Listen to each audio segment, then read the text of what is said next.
Zofolo esa saboy, go so ho bejingula o. Ogi bengeji se pepe la jakeni ne zofolo mai. Go so ho bejingula. Ane biza lebe o, ane telalo, ane ze yiwoze, ode ze kumo ebu ha o ye ye ye. Ogi bengeji se pepe la jakeni ne zofolo mai.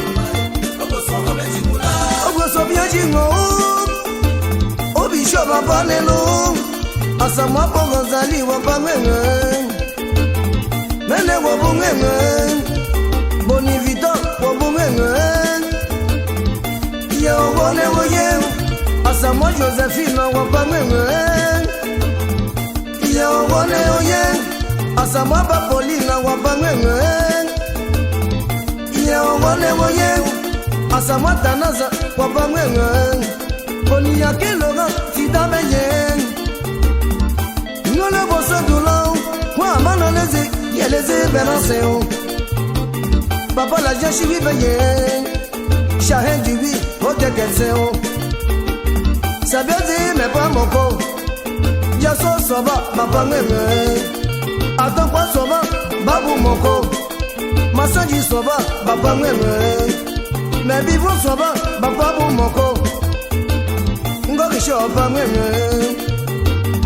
Oye wa pa meme asi kwa si Benjamin nya o asi kwa le asama godese wa pa bu bien kwa si ibe te pepe dansa o ngolo bosse doulon moi mano leze boni pole bemese o adon achi janvier pour moi ya yeko e bi ba Clément wa pa eko oye wa pa eko bon baba ko ce matin wa pa meme Ashisa tune waba mwenye Asama pogozali waba mwenye ye ye ye ye Ane waba ekoba o Fono koe oko hone o Ogi bengeji se pepe la jakeni ne zofolo mai. Go so ho bejingula. Ya pio dei Mouche le pueo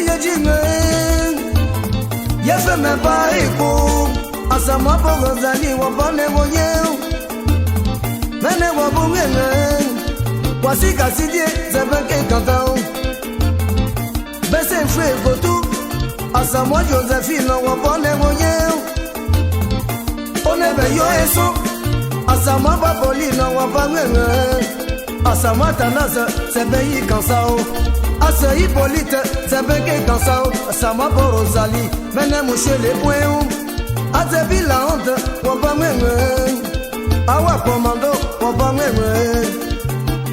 On ne connaît les yeux, mais y'a mes bananes, les ailes à jouer, un bien le chef au mon cou, à te bien solo, la fille se fait la chivie veillée, Aja zobele Mochi jise chibi venye oi Echube kante Seigneur Echiro Chefaye asi Mathieu Atasi pole abe kanke Asena mabito Ade diabele Ade masanjile Ade adon kwale Aja zobele Ade memi fone